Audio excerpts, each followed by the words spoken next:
At guys ko rin bumati ng Happy New Year. Dahil ngayon ay unang buwan, no? Itong 2025, unang buwan yung Enero. Kaya siguro hindi pa naman late, ano? It's better late than never. At huli man daw at magaling, huli pa rin. So magandang umaga po sa ating lahat at Happy New Year. At sana po sa bagong taon na ito ay bago rin ang ating pag-asa sa Panginoon. Kaya yung kinanta natin kanina, mabuhay ang iglesia ng Panginoon. Alam niyo yung kantang ito, bago pa natayo yung 1914, yung isang iglesia, no? Yung kapangalan natin, bago pa tinayo yun, kinakanta na to. Kaya ginaya nila yan. Ang kinakanta nila, himnaryo din. Pero ito yung talagang iglesyang mabubuhay kung ating susundin ang mga salita ng Panginoon at tutuparin yung kanyang mga salita. Kung patuloy tayo na mabubuhay, na kumakain ng tama. Yung iglesia ng Panginoon ay spiritual body of Christ. At kung siya ay kakain ng mga tamang pagkain, patuloy talaga mabubuhay ito. Pero kung ang mga bawat isa sa atin, mga miyembro ng kanyang banal na iglesia, ay kakain ng mga bagay na nakakalason, baka mamatay ito. So ito po yung nais kong ihatid sa inyo sa umagang ito, tungkol po sa pagkain. Yan, pagkain, diet. Meron ba tayong New Year's resolution? Anong New Year's resolution natin? Papapayat na. At paano papayat? Ha? Ayan, magpapataba pala. Ako dapat magpataba ang New Year's resolution ko, no? Pero yung mga matataba na, wala man akong tinutukoy. Pero nakikita nyo naman, kita-kita, di ba? Oh. Pagka matataba, dapat na, kung makakasama sa ating katawan, dapat ayusin natin. No? Magkaroon tayo ng diet na tamang-tama para maging malusog tayo. So ngayon, ang mensahe na nais kong ipahayag sa inyo, ay ating matatagpuan sa aklat ng unang Pedro, chapter 2, verse 1 to 3. Yan. So, ano ba? Nandiyan na po ba yan? Hintayin natin yung ating, ayan. So, pwede natin basahin. Ano? Okay lang ba kung basahin natin sabay-sabay? Okay lang? Para, kasi dito tayo iikot. Ano? Hindi ako lalayo dito. Kung ano yung nandyan, yan ang pag-aaralan natin. Word for word. Period by period. Comma by comma. Ayan. So, sabi sa 1 Peter chapter 2 verse 1 to 3, pwede nga sabay-sabay tayo. Sabayan niyo ako. Kaya't sa paghihiwalay ng lahat ng kasamaan at lahat ng pagdaraya at pagpapaimbabaw at mga pananadhili at lahat ng panglalait, gaya ng mga sanggol na bagong panganak, ay nasain ninyo ang gatas na walang daya na ukol sa Espiritu, upang sa magitan nito'y magsilago kayo sa ikaliligtas, kung inyo napagkilala na ang Panginoon ay mapagbiyaya. Purihin ang Panginoon, napakagandang mga paalala sa atin. At ito po ay aking pinamagatan doon sa ating next slide. Ang pinamagatan ko po na, ano nga pamagat ko? Nakalimutan ko na rin. Ayan. The best diet for this year. Pinakamagandang kakainin para sa ikalulusog na ating katawan para sa taong ito at sa mga susunod pang mga taon. Mamili na kayo dyan. Mamayang tanghali, meron nakahanda sa mesa, hindi ko lang alam kung yan, pero pwede na kayong mamili sa mga yan. Ngayon, sa ating pag-aaral, doon sa next slide nga, yung introduction natin. Isa sa dapat na maging New Year's resolution natin ay to improve our diet. At ang tinutukoy ko po rito ay hindi physical na diet, hindi yung material, hindi pagkain na physical. Kundi ang tinutukoy ko rito, yung spiritual na diet. Alam niyo ba na kung tayo man ay nagnanais na maging malusog sa magitan ng pagkain ng tama, higit na dapat na maging malusog ang ating mga espiritu sapagkat ang ating kaluluwa ang haharap sa Diyos.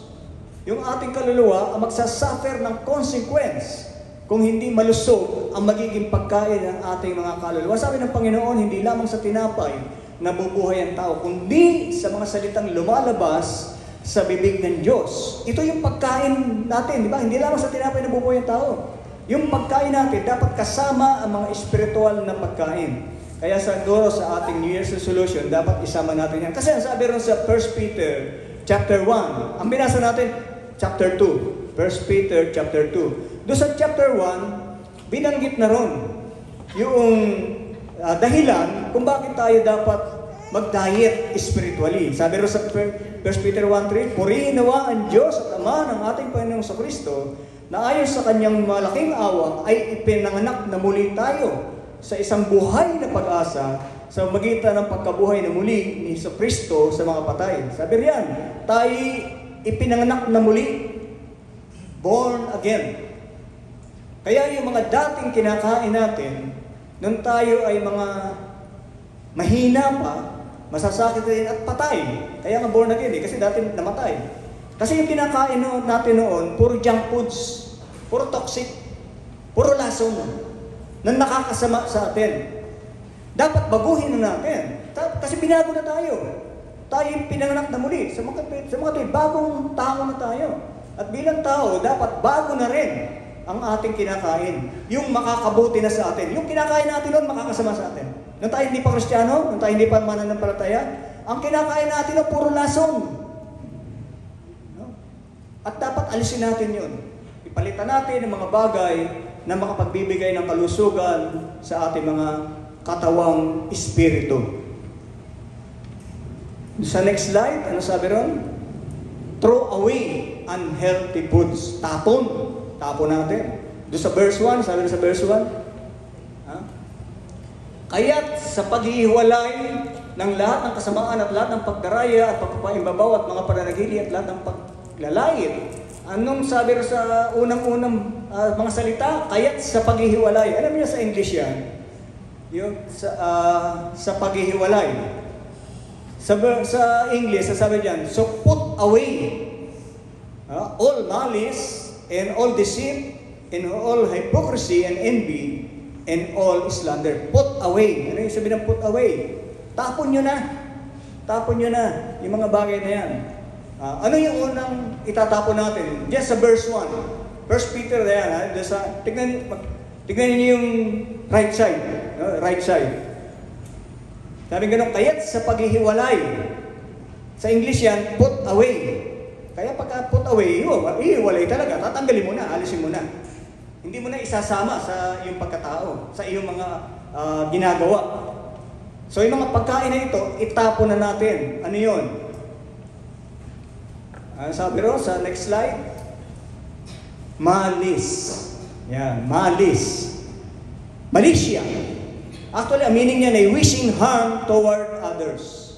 Yung pag-iisip ng mga masasamang bagay sa kapwa. At lalong-lalo na dito sa church, dito sa kanyang banal na iglesia, napakahirap na ito ay kasama pa rin natin. Na kasama sa ating diet. Mali siya. Yung wishing harm. Yung gusto natin na yung kapwa natin ay magkaroon ng mga hindi magagandang pangyayari sa kanilang buhay. Mapahamak. Magkasakit. Mawalan ng trabaho. Minsan ganun tayo. No? Sana. Diba? Sana paglabas mo dyan, madapa ka sana. Sabi, ito yung mga malis, no? At ito ay cancerous. Mga pagkain cancerous. Nakakasama. Alam mo, kasi dahil sa yung aking asawa nga, Sister Cory, ay na tingnan ng mga doktor na may cancer. So ako ay nagpilit na mag-research tungkol dyan sa mga tungkol sa cancer niyan. Hindi ko alam kung 5 libro yata ako na binasa, kasama yung mga libro, mga sulat ng mga cancer survivors. At nakita ko ron na lahat pala na sakit ng tao, iisa lang ang pinanggalingan. Yung cells nasisira. Yung cellular level tayo, molecular level. Siguro yung mga scientists dito, yung mga doktor dito, naiintindihan dito. No? Yung cell, yung isang pinakamaliit na bahagi ng tao, nasisira yan.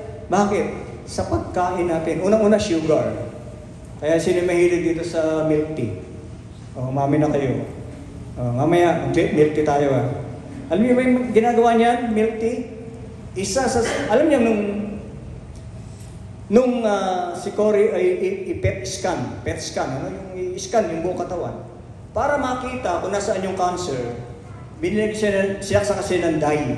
Yung dye na, yung sinasaksak sa katawan, iikot yan, at yung dye na yan ay radioactive, iilaw yan, iilaw. Ngayon, para mo malaman kung nasaan yung cancer, tignan mo yung kakainin ng cancer. Yung nilagay na dye sa kanya, kakainin yun. At alam niyo ba kung ano yung nilagay sa kanya, yung dye? Sugar, asukal, na radioactive. Kasi nung isaksak sa kanya, yung mga cancer cells niya, kinain at nagliwanag. Nag-concentrate yung umiilaw na yon sa isang parte ng kanyang katawan. Ibig sabihin, nandun yung cancer. Ibig sabihin, yung palang sugar, pagkain ng cancer. Kaya yung mga cancer, tayo lahat may cancer. Lahat tayo may cancer cells. Kaya lang hindi lumalaki. Kasi walang pagkain. Pero oras na tayo palaging kumakain ng mga matatamis, sugar, yung cancer na yan, lalaki. Magsusurvive yan. Hanggang sa maging tumor. Pagsama-sama na yan na naging tumor, ay wala na, kakalat na yan. At kakainin ang lahat ng mga good cells sa ating katawan. At yan na yung tinatawag nating cancer. Kaya kung gusto nyo gutumin ng cancer, huwag kayong kumain ng matatamis. Huwag kayong kumain ng milk tea. Yung kanin, marami yan. Kaya yung malalakas kumain ng kanin. Kasama ako ng araw. Pero ngayon, tinigil ko na. Kumakain pa rin ako ng kanin, pero red rice. Kasi maraming fiber na nakukuha niya yung mga masasamang sa ating katawan. So, ito, yung malis at iba pa na pag-aaralan natin, ito yung mga cancerous na pagkain, kumisa na kinakain ng ating spiritual body. Na nakakasama, hindi lamang sa ating physical at spiritual na katawan, kundi maging sa church. Kasi dito nasisira yung mga samahan, yung mga magkakaibigan, yung mga magkakapatid. Even sa pamilya, nakakasira yan. Yung pag-iisip ng masama sa kapwa. Yung paghahangad ng masama sa kapwa. Nasisira yung relasyon ng isa't isa. Ang opposite nito, yung sinasabi sa 1 Peter 1:22. No? Ang sabi diyan sa 1 Peter, ito yung kabaliktaran ng malis. No? Tandaan natin, chapter 1 ito. Ang pinag-aaral natin, chapter 2. So bago sinulat yung chapter 2, yung chapter 1 muna. At ito yung mga last verses ng chapter 1. Sabi ganoon, yamang nilinis ninyo mga kaluluwa sa inyong pagtalima sa katotohanan, sa pag-ibig na hindi pa kunwari sa mga kapatid, ay mga ibigin kayo ng buong ningas ng inyong puso sa isa. This is the opposite of malice, yung pag-iibigan. Ang dapat, sa halip na ang ating maging pagkain, ang ating mga espiritu ay paghahangad ng masama sa kapwa, lalo-lalo sa kapatid sa pananampalataya, ang maging pagkain natin ay yung pag-ibig, pagmamahal, pagmamalasakit sa ating kapatid. At makikita natin maganda ang relasyon. Alam niyo, pagka tayo ay hindi nagmamahalan, malungkot ang buhay. Kahit na sa pamilya, no? Pagka hindi nagkakasundo ang pamilya, malungkot. Kahit sa magkarelasyon. No? Wala si Jacqueline kasi, kaya wala matanong Sa mga magkakarelasyon, pag nag-aaway, pagka naghahangad ng masama yung isa, no? O nagsalita ng masama sa isa, nasisira yung samahan, nasisira yung relasyon. Kaya dapat iingatan natin ang ating mga salita at lalang-lalo na sa kapwa mananampalataya natin, iingatan natin yung ating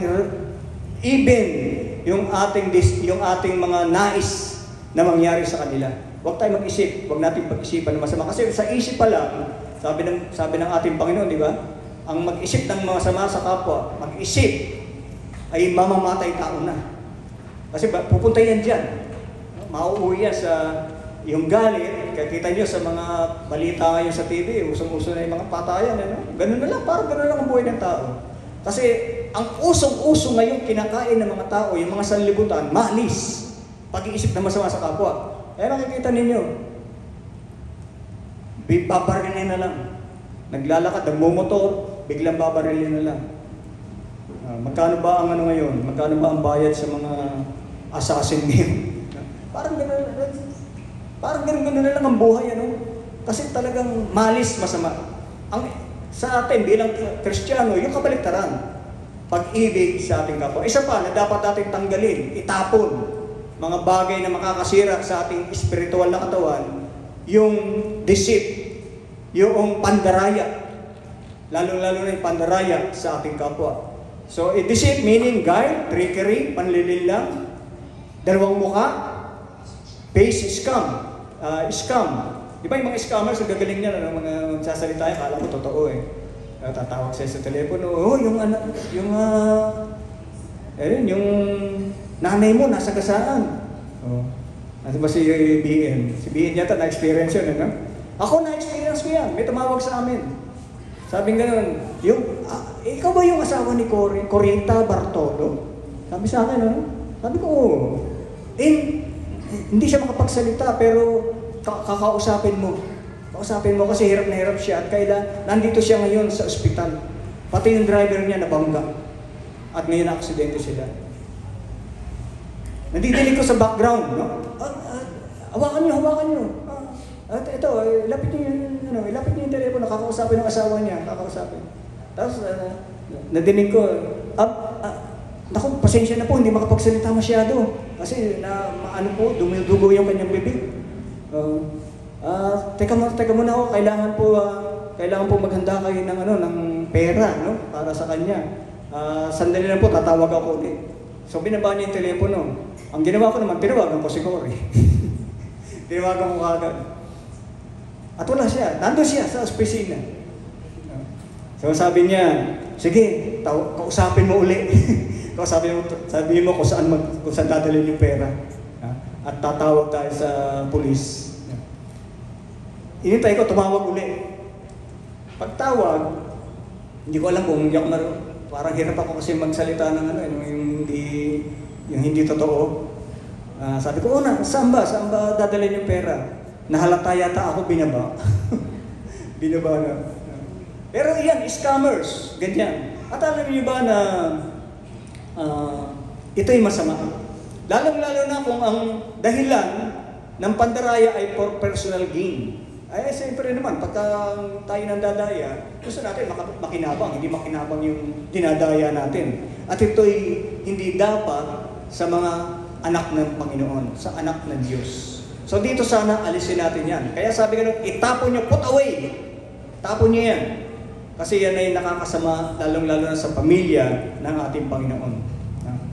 Mga example niya, minsan yung pandaraya kasi hindi naman yung outright na pandadaya. Halimbawa, magre-regalo ka. Tanggapin mo ito, no? Ito'y original na relos, halimbawa, ano?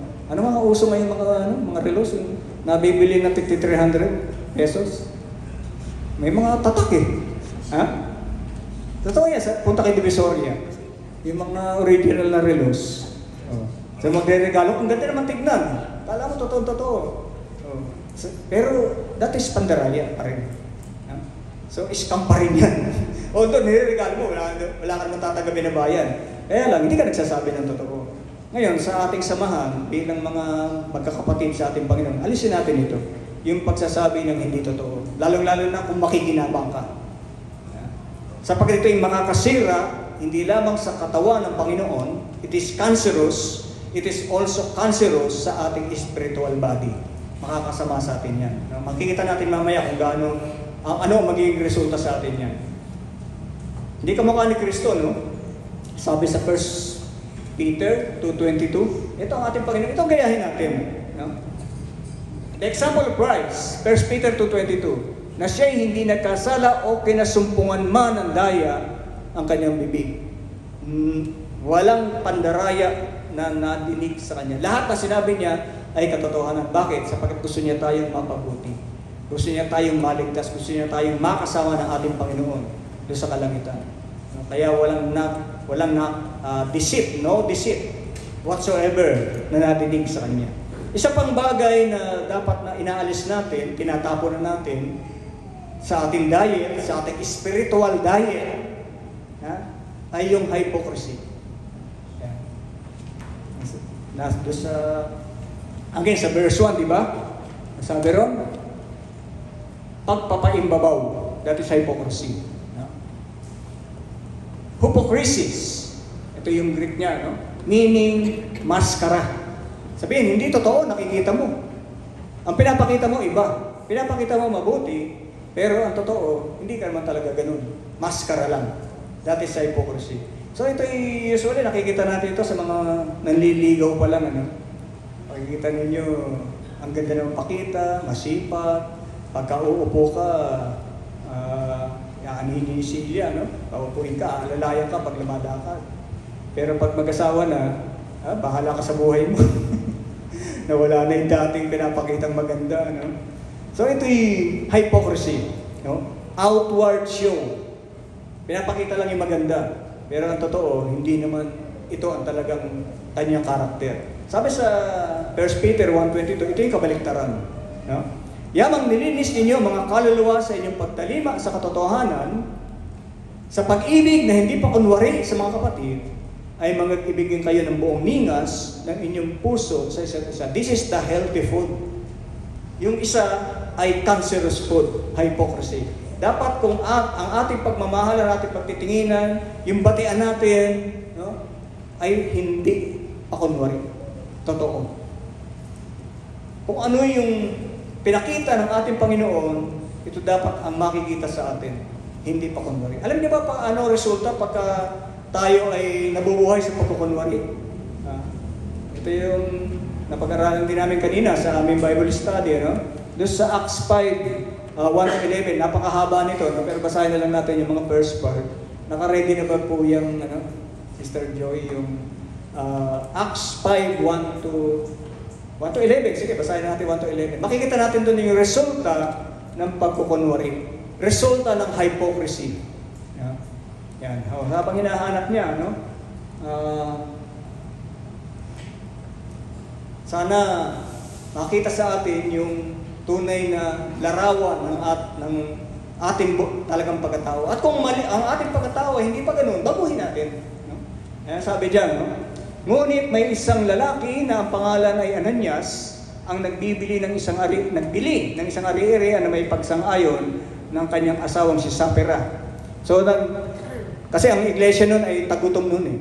Mga Kristiyano na hirapan nagugutom. So, ang ginawa ng mga Kristiyano, yung iba nagbigay ng kanilang mga pag-aari para makatulong sa iba. Tulungan yan eh. At sana ganun pa rin ngayon. Ano? Ngayon, ito si Ananias at Sapphira nagbenta ng lupa para ibigay sa church. So, yung pinagbentahan nila, sabi nila, ibinigay nila ng buo. Anong kasunod? Nalalaman ng kanyang asawa na itinago niya ang ilang bahagi ng pinagbilhan at nilang isang bahagi lamang at inilagay sa paanan ng mga apostol. Yan. Binenta. So buo kung 1 milyon yan, nakuha niya 1 milyon. Ngayon, binigay niya yung kalahating milyon. Kalahati. At sabi niya sa mga apostol, ito yung buong pinagbilan. So, pandaraya na ito, no? Hypocrisy na ito. Pinapakita niya na siya ay mapagbigay. Pinapakita niya na sinasakripisyo niya yung kanyang mga pag-aari para makatulong sa iglesia. Hindi mo masama po na magbigay ka ng kalahati. Wala mang problema ron eh. Sabihin mo lang na ang binigay ko kalahati. Hindi buo. No? Anong kasunod niya? Sinabi ni Pedro, Ananias, bakit napadaig ka kay Satanas at nagsinungaling ka sa Espiritu Santo at itinago mo ang bahagi ng iyong pinagbilhan ng lupa. Tinago yung bahagi. Nagsinungaling. Ang sabi niya, binigay ko ng buo. Pero ang totoo, kalahati lang yung binigay. Yan nga, ano sabi ni Pedro? Wala namang problema eh, no? Kung nagsabi ka lang ng totoo. O, ano kasunod? Nang ito'y hindi pa nabili, hindi ba iyon, nananatiling iyo? At nang maipagbili mo na, at hindi ba nasa iyo rin kapangyarihan, yan, bakit inisip mo pa ang mga bagay na ito sa iyong puso? Hindi ka nagsinungaling sa mga tao, kundi sa Diyos. Sabi ni Pedro, di ba nung Hindi mo pa binibenta yun, sa'yo yan. Nung benta mo na, yung pera sa'yo pa rin yan. So wala mong kumukuha sa'yo yan. Kung binigay mo yung kalahati, walang problema. Eh, ba't nagsinungaling ka pa sinabi mo binigay mo? Hypocrisy. No? At ano naging resulta? Nang marinig na Ananias sa mga salitang ito, siya ay bumagsak at namatay. At sinidla ng malaking takot ang lahat na nakarinig nito. Ito niyo yung resulta sa kanyang pagsasabi ng hindi totoo. Gusto niyang pakita yung magandang bahagi ng kanyang pagkatao, pero hindi naman pala yun. Hindi naman pala niya binigay lahat, kundi kalahati lang. Ano ang resulta? Namatay. Kasi ayaw ng Diyos na maging halimbawa at tularan ng ibang mga Kristiyano. No? Kaya very critical, hindi po ganyan-ganyan lang ang maging hypocrite. Lalong-lalo na sa kanyang banal na iglesia. No? Sana maging,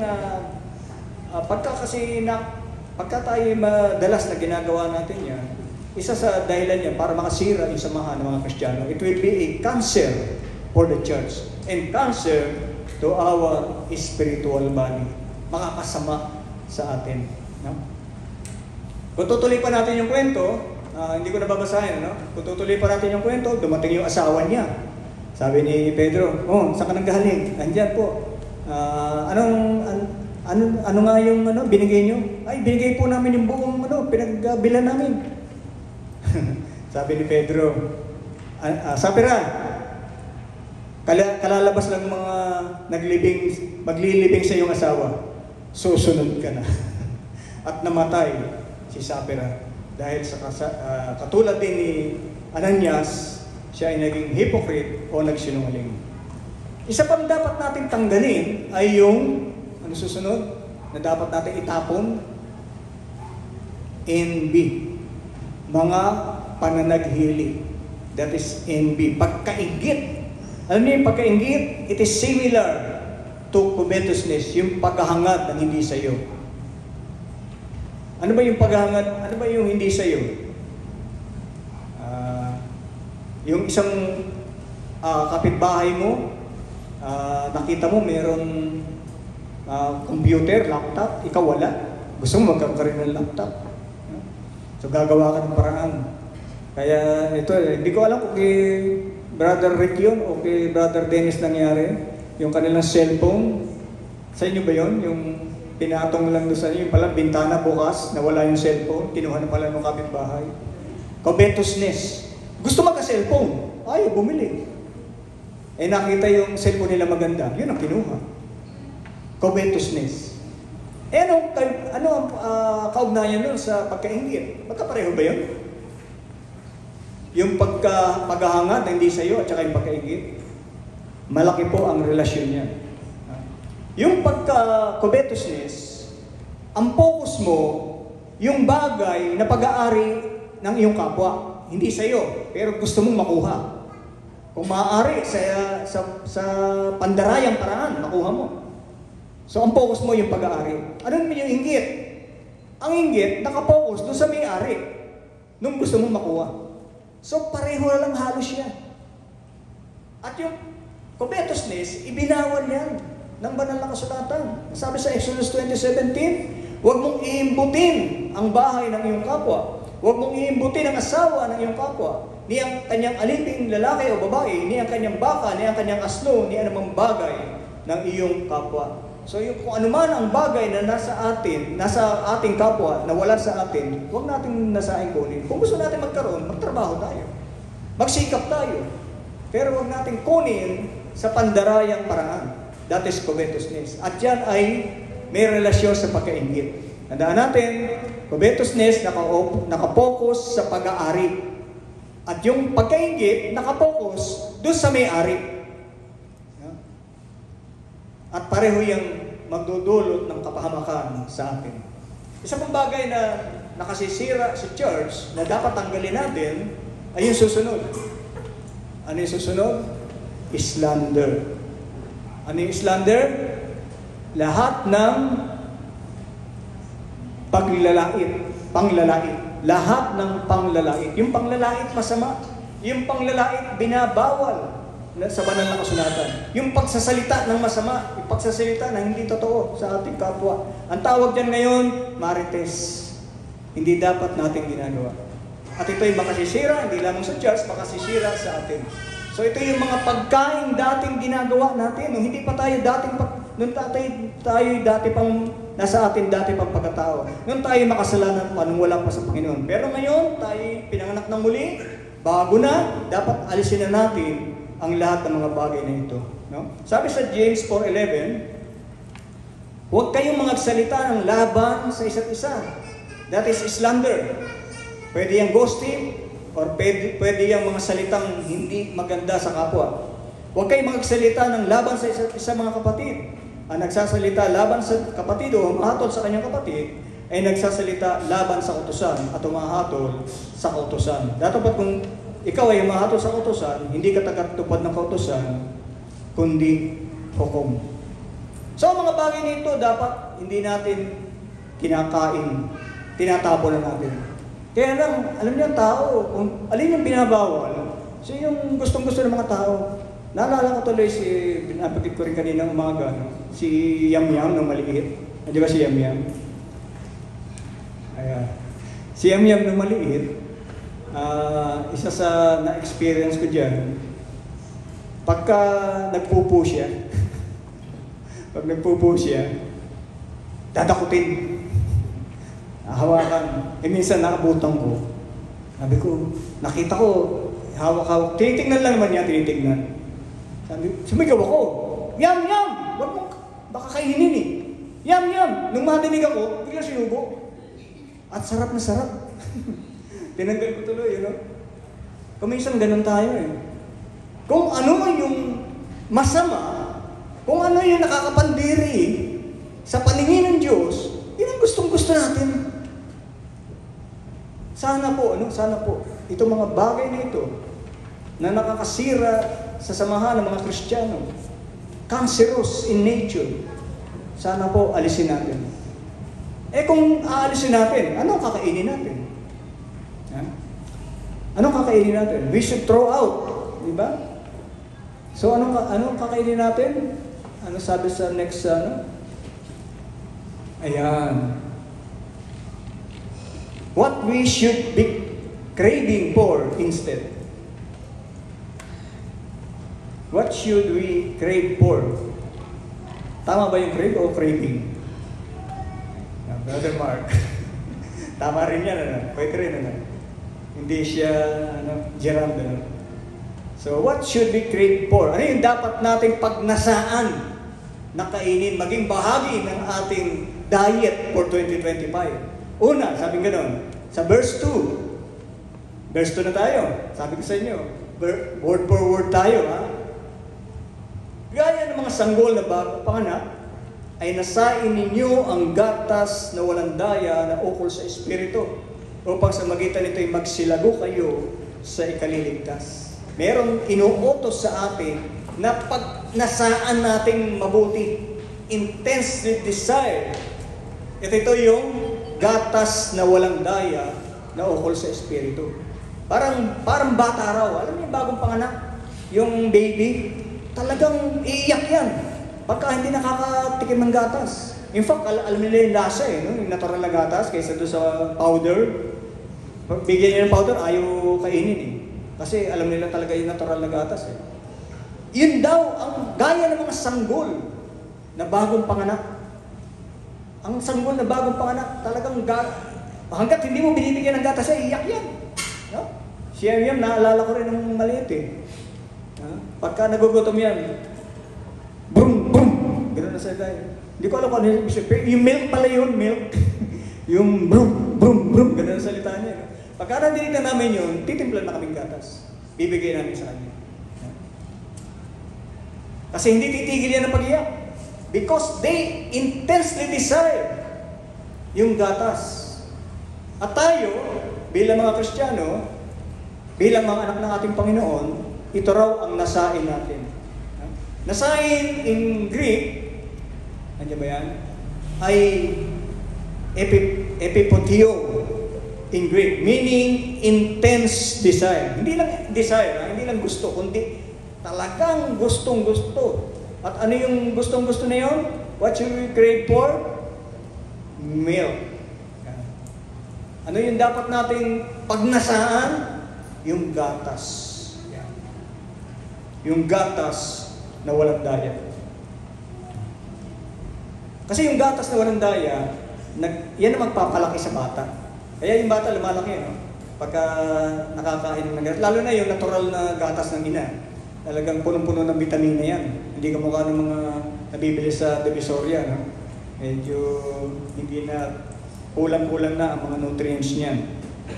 Ito ang nagpapalago sa atin. Ngayon tayo naman bilang Kristiyano, yung gatas na walang daya na yan, spiritual milk yan, na magpapalago at magpapalaki sa atin para tayo lumagot lumakas bilang mga anak niya. Yan. Gaya ng mga sanggol, ulitin ko gaya ng mga sanggol na bagong panganak, ay nasain ninyo ang gatas na walang daya na ukol sa Espiritu upang sa magitan nito ay maglago tayo sa kaniligtas. Ano pa ang other version yan? May mga ibang version yan, ano? Yan. Sa English, sabi nga nun, like newborn babies, thirst for the pure milk of the Word, so that by it, you may grow in your salvation. Ito po yung International Standard Version. So sa Greek po ito ang yung tinutukoy ko na of the word, Dito, ukol sa Espiritu. Kita niyo yung ukol sa Espiritu? Gatas na wala, kita niyo yung pula ba yun o brown? Gatas na walang daya. Ang kasunod, ukol sa Espiritu. Pero sa ibang version, of the word, salita. Hindi ukol sa Espiritu. Alin ang tama dyan? Alin tamang version? Kasi po, may dalawang meaning ang logikos. Yung una, ang meaning niyan ay rational, logical, or spiritual. Pare-parehas yan, no? At yung pangalawang meaning niya, number 2, of the word. Alam niyo sa Greek, may mga word kasi na pareho ang pagkakasulat, pareho ang spelling, pero magkaiba ang meaning. Para mo malalaman kung ano yung tamang meaning doon sa konteksto. Paano ginamit? Meron sa Pilipino, may ganyan din, ano? Nabanggit ko kanina, yung salitang T-U-B-O. Tubo. Ano yung tubo? Pipe. Diba? Pipe. Kung tubo, yun din ang spelling. Tubo. Ano naman yun? Sugar cane. Pareho ba? Magkaiba na yun, no? Kung tubo, to grow. Iba pa yung profit, Tubo, to grow, halaman. Tubo, profit. 4 na yan. Pero pag nabasa niyo yan, anong meaning talaga niyan? Yan ba ay pipe? Tubo? Yan ba ay to grow? Tubo? Yan ba ay profit? Tubo? O yan ba ay sugar cane? Tubo? Pare-parehas lang yan pag nabasa natin, ano? So, depende sa context. Ngayon, sa Greek, yung salitang logikos, tignan natin sa konteksto. Anong konteksto niyan?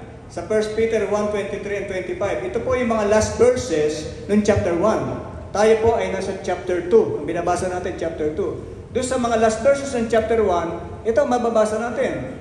Sa 23, chapter 1 verse 23. Yamang ipinanak kayong muli, hindi sa pining nasisira, kundi sa walang kasiraan, sa magitan ng salita ng Diyos na nabubuhay at namamalagi. Ang pinag-uusapan dito, salita ng Diyos. Kaya nung banggitin dito, gatas na walang daya,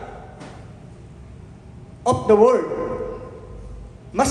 Kung ako ang babasa, mas pipiliin ko yung of the word, sa salita. Gatas na walang daya na salita. Kasi ito yung konteksto. Bigyan ba natin yung 25? Verse 25. Datapat ang salita ng Panginoon ay namamalagi magpakailanman, salita ng Panginoon, Salita ng Panginoon. At ito ang salita ng mabubuting balita na ipinangaral ko sa inyo. Ito yung Word of God na ipinangaral. Kaya yung konteksto nito, tumutukoy ang gatas na walang daya, pwede rin sa Espiritu, pero mas malapit sa Word, salita. Ano yung salita? Ito rin yung gatas na nanasain natin, Ito yung gatas na nanasain natin. The milk, the pure milk that we should intensely desire. Ito yung word. Ito yung salita. Ito yung gatas. No?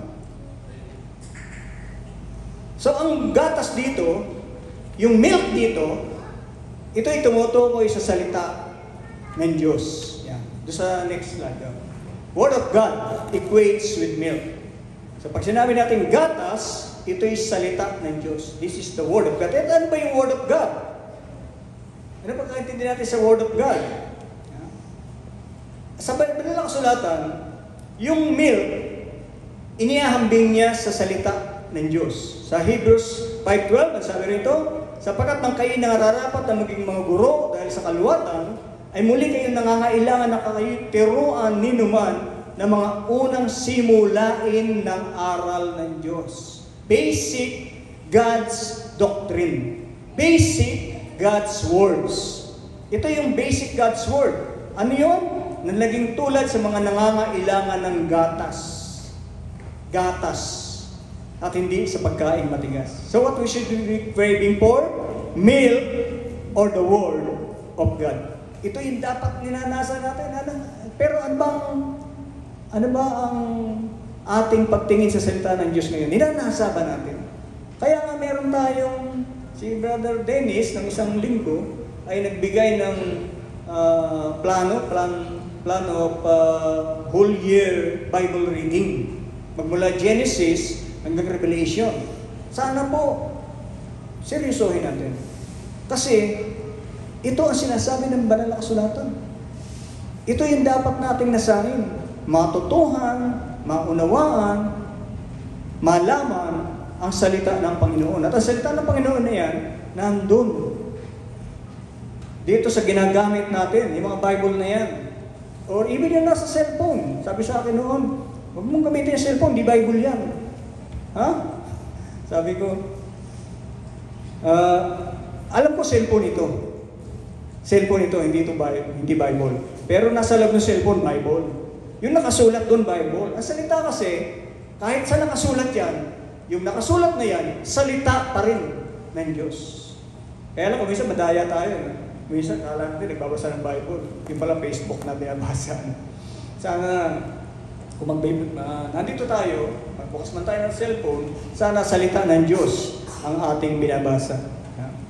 What should we pray for? Milk or the Word of God. Ngayon, paano natin ma-absorb ang milk na ito? Paano magiging bahagi ng pagkatao natin yung gatas na ito?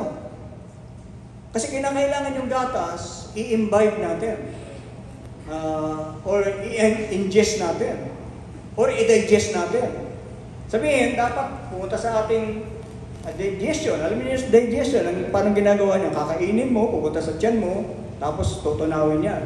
Tapos dadalhin niya ng dugo mo sa iba't ibang parte ng katawan mo. Magiging bahagi na yan katawan mo. Ang tawag doon ay imbibing. Yung pagkain na yan, hindi na pagkain. Inano na yan. Inayos na ng iyong ang tawag doon sa yung maasim. Tutunawin na yan, tapos yung dugo, siya ang nagdadala. Siya ang nagsusupply sa iba't ibang bahagi ng katawan. Hanggang sa maging bahagi na ng ating pagkatao. And that's also how we absorb the Word of God. Pagkabasa natin, i-digest natin. Anong i-digest? I-apply natin. At pag in-apply natin yan, patuloy natin ina-apply, magiging bahagi na yan ng ating pagkatao. So, ang lahat ng kilos natin nakabatay sa salita ng Diyos. At ito'y sa magitan ng intensely studying the Scriptures. No? Tama ba nakalagay doon? By studying intensely the Scriptures, the basic truth of God's Word. Ito po yung basic truth. Dapat intensely nag-aaral tayo. Hindi yung makadinig lang, pasok dito, labas dito. Dapat ma-absorb, dapat ma-digest natin, dapat ma-imbibe natin, ma-assimilate natin. It should be assimilated. Ito yung nagiging bahagi na siya ng ating katawan. So hindi lang yung makikinig, Madali makinig eh. Nakikinig, pero ang iniisip, yung SM mamaya, pupuntahan. O kaya yung Jollibee. O kaya yung niluluto. O kaya yung iiwang aso. Baka hindi ko yata napakain. Nakikinig, pero wala yung isip. So sana, yan, intensely studying. So it is a way of absorbing God's Word. At anong magiging resulta? Kung babasahin natin, i-absorb natin, i-digest natin, ma-assimilate natin ang salita ng Diyos, ano magiging resulta? What will be the result of absorbing God's Word or the Scriptures? We can taste the goodness of the Lord. Ito yung verse 3. Ito yung sinasabi sa verse 3. Kung inyong napagkilala na ang Panginoon ay mapagbiyaya. Bakit? Sa International Standard Version, itong verse 3 na yan, sabi rito, if indeed you have tasted the Lord is good. Tama ba? Is God good? How many times? God is good. Pero hindi natin na titikman yan eh. Kung hindi natin babasahin ang banal na kasulatan. Alam niyo yung salita na yan, yung binanggit ni Peter na yan, verse 3, kinuha lang niya sa awit yan, sa Psalms. Ano sabi sa Psalms? Sa mga awit, 34 verse 8, o inyong tikman at tignan ninyo na ang Panginoon ay mabuti. Mapalad ang tao na nanganganlong sa Kanya. At paano natin matitikman? Sa magitan ng gatas na walang daya, na according to the Word. Diyan natin matitikman. Kaya marami sa atin nagsasabi, ba't ganun, Panginoon? Bakit? Nawalan ako ng trabaho. Bakit? Daming problema sa buhay. Bakit? Yung mga tanong natin. Sisisi natin ang Panginoon sa mga masama nangyayari sa atin eh. Hindi natin nakikita yung kabutihan ng Panginoon. Kasi yung focus natin sa sarili natin. Yung nangyayari sa atin. Pero yung plano ng Diyos sa kabuuan, hindi natin nakikita. Bakit? Kasi hindi natin alam yung salita ng Diyos. Hindi natin alam yung plano ng Diyos. Kaya kung nakatingin tayo sa sarili natin, makikita natin talaga, kulang ka, Panginoon. Hindi ka mabuti, Panginoon.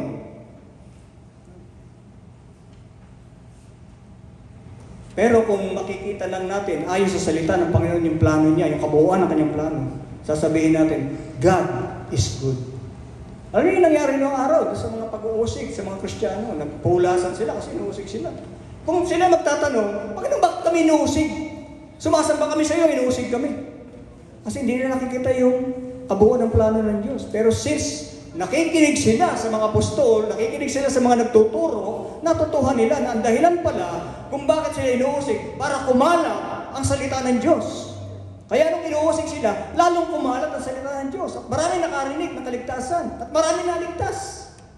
Kasi yun ang plano ng Diyos. Pero kung nakatingin lang sa sarili natin, nakapokus lang tayo, bakit ako inuusig? Panginoon, nasaan ka na?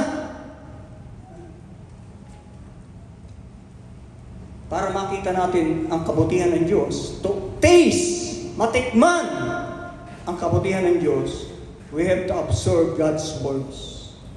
Kailangan nating matutuhan, mapag-aralan, at ma-absorb ang mga salita ng Diyos. Alam mo ibig sabihin ng absorb, ibig sabihin ng tikman? Hindi ibig sabihin ito malalasahan natin, ha? This is to experience, maranasan natin ang kabutihan ng Diyos sa atin. Lalo na sa mga nangyayari sa atin. Yung mga nangyayari sa atin, nakakasakit, alam niyo yung resulta niyan? Yung lalong pagtitiwala sa Panginoon. At yung magkaroon tayo ng pagkakataon na makapag-witness at makapag-share sa iba. Yeah, siguro magmula nung magka-cancer yan, ang dami na nang na-sharean.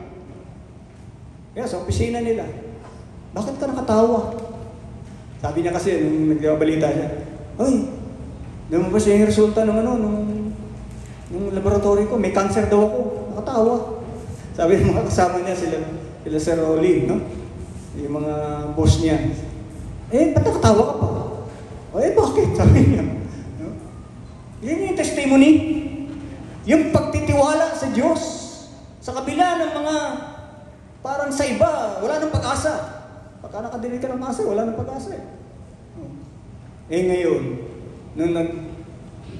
nung lumabas na yung resulta, nung another biopsy, no? Nung tinanggal yung kanyang part na may cancer, ang unang diagnosis sa kanya, malignant endometrial cancerous cells. Tama ba yun, Nicole? Ha? Carcinoma. Aggressive, aggressive. Endometrial carcinoma. Stage 3. Pero si Cory nakatawa.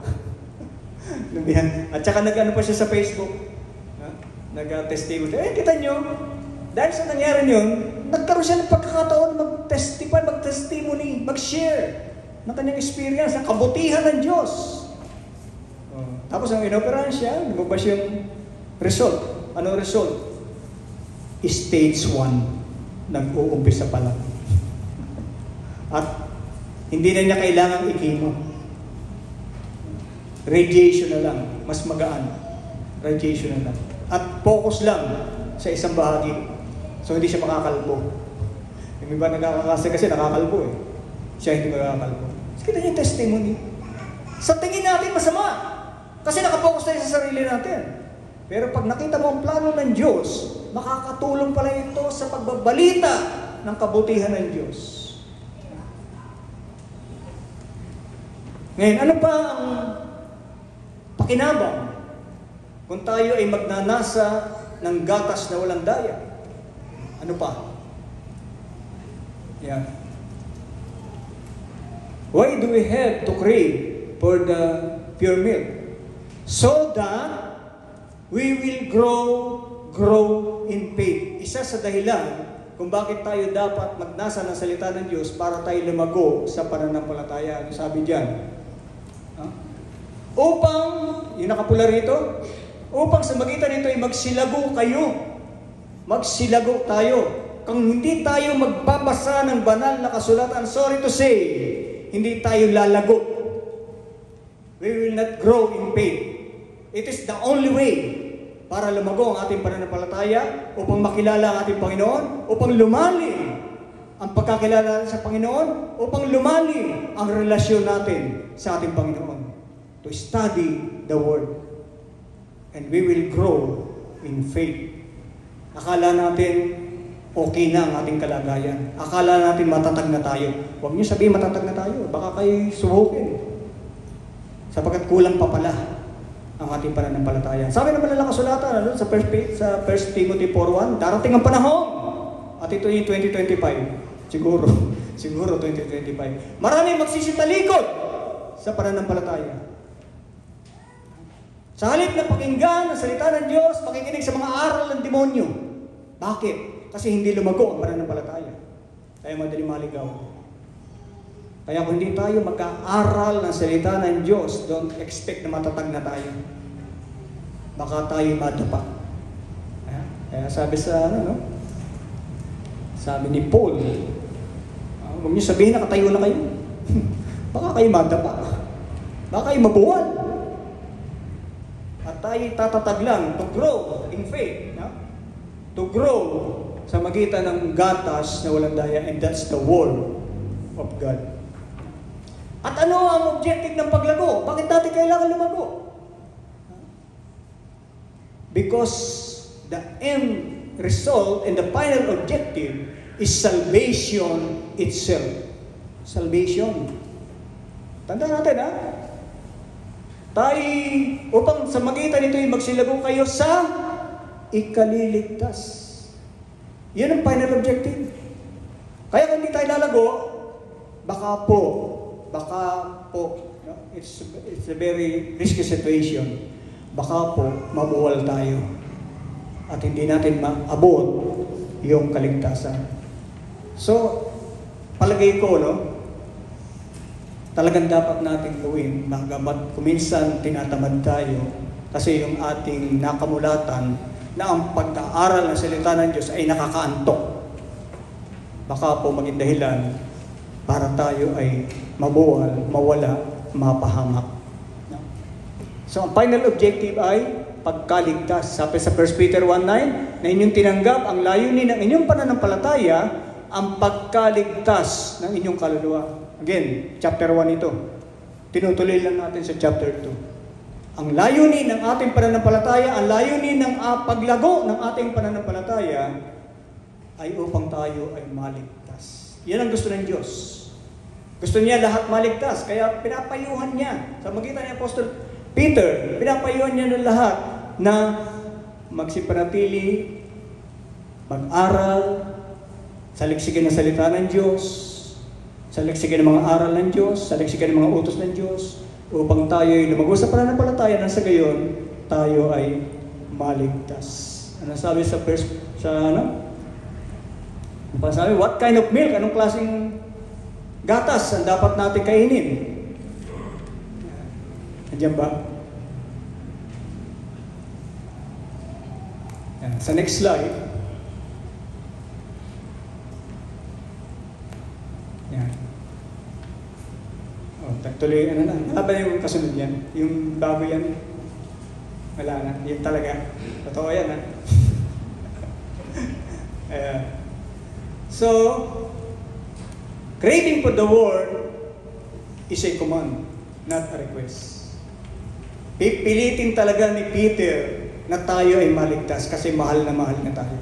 Pipilitin talaga ng ating Panginoon na ipaunawa sa atin ang kanyang mga utos at ang kanyang mga salita kasi gusto niya maligtas tayo. Pipilitin talaga ng Diyos na magsikap tayong mag-aral ng kanyang salita sapagkat mahal niya tayo at gusto niya tayong maligtas. That's why craving for the word of God is a command. Utos and not a request. Hindi to request. Kapag kasinuway natin ang utos na ito, it is a blatant disobedience. Ito ay malaking pagsuway sa utos ng ating Panginoon. Yung pag-aaral ng salita ng Diyos ay utos at hindi request. At ang hindi pagsunod dito ay pagsuway sa utos ng ating Panginoon. Kaya, inuulit ko, no? Neglect of pursuing the complete teachings of God, huwag sanang mangyari sa atin. Sabi sa verse 2, gaya ng sanggol ng bagong panganak, nasain ninyo ang gatas na walang daya, na ukol sa Espiritu. But many Christians ngayon, sa mga pagtitipon, sa mga pagsamba, ang nakapokus sa activities, naka-focus sa entertainment. Kasi maraming umaattend pagka entertainment eh. Pagka imang nagsasalita, mahusay mag-joke, maraming nakikinig dyan.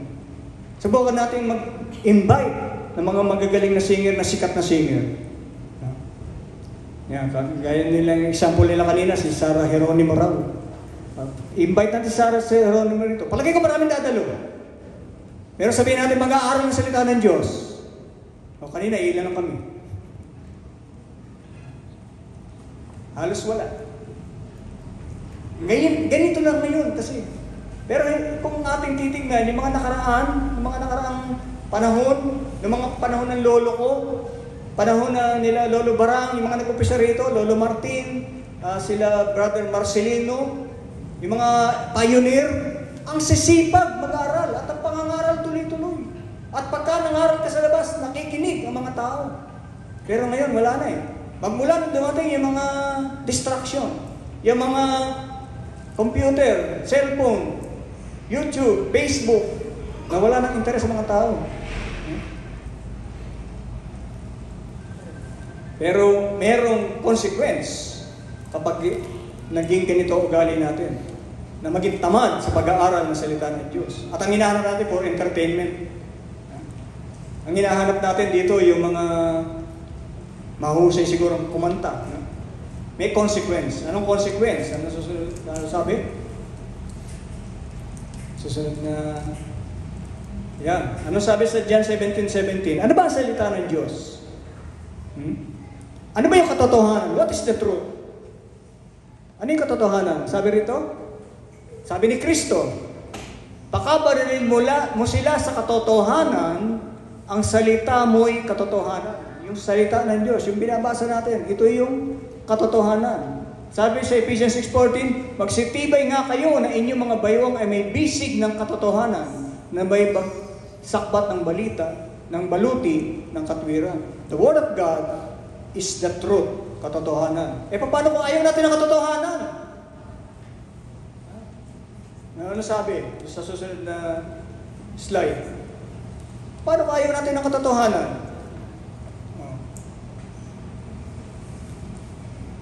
Sabi sa Thessalonians, pinag-aaralan kanina rito, Sunday school, ito, napag-aralan nyo na ito. At may buong daya ng kalikuan sa nangapapahamak. Bakit sila napahamak? Bakit mapapahamak? Bakit madadala sa dagat-dagatang apoy? Sapagkat hindi nila tinanggap ang pag-ibig sa katotohanan. Yung salita ng Diyos, hindi lang dapat basahin. Dapat ibigin. Love the Word. Because the Word is truth. Ang salita ko ay katotohanan. Sabi ni Kristo, ang salita ng Diyos ay katotohanan. Hindi nila tinanggap ang pagmamahal at pag-ibig sa katotohanan, hindi sila maliligtas. Yan ang katotohanan na dapat natin seryosohin. Ano pa? At dahil dito'y ipinadala sa kanila ng Diyos ang paggawa ng kamalian upang magsipaniwala sila sa kasinungalingan. Dahil matigas ang puso, dahil ayaw makinig ng katotohanan, ayan, pinadala sila ng Diyos. Pinadala ngayon yung mga Facebook. Pinadala ngayon yung mga fake news. Pinadala ngayon yung mga mahuhusay magsalita. Sino yung mahusay magsalita?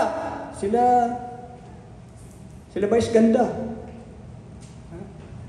Sila Boy Abunda. Yan ang pinadala. Pakinggan nyo. Ayaw makinig sa akin Ayaw makinig ng katotohanan No? At anong magiging bunga? Dahil ang pinakinggan nila sa halip na yung katotohanan, yung kasinungalingan. Upang mga hatulan silang lahat na hindi nagsisampalatayan sa katotohanan, kundi nangaligod sa kaliguan. Huwag natin hintayin mangyari sa atin ito, mga kapatid. Ito'y paalala lang. Kaya tayo nag-aaral ng salita ng Diyos, may Bible study, at kaya natin nais ang bawat isa sa atin ay mag-aral sa magitan ng plano ng pagbabasa, yung plano reading the whole Bible na pinamimigay natin. Sana po gawin natin. Sana sundin natin upang hindi tayo mapahamak. Yung mga hindi nanampalataya at umibig sa katotohanan ng salita ng ating Panginoon. So, in conclusion, ang aking pangarap sana bawat isa sa atin, mag-change diet na po tayo. Huwag na po nating kainin yung mga nakakalason, yung mga sabing inihiwalay na natin, yung mga marites, yung mga panlilibak, yung mga pag-iinggit. Sana itapon na po natin. Kundi sa halip, ang ating kainin ngayon ay yung salita ng Diyos na walang daya. We should rid ourselves of false beliefs by obeying the divine mandate of pursuing sound doctrine. Yung tunay na aral ng ating Panginoon. Ito yung pure milk, the truth. Maaasahan ba natin ang bawat isa na patuloy na mag-aaral at magsasaliksik ng salita ng Diyos? Napakahalaga po nito. So kung ito po ang mangyayari, nakakasiguro ko, itong 2025 will be a victorious year sa bawat isa sa atin. So sana po ating pakinggan ang mga payo. Hindi payo, actually hindi payo, kundi utos na mula sa banal na kasulatan. At ito ang bibigay sa atin ng malusog na espiritu, malusog na pangangatawang espiritual. So magandang umaga po sa ating lahat. Purihin ang Panginoon.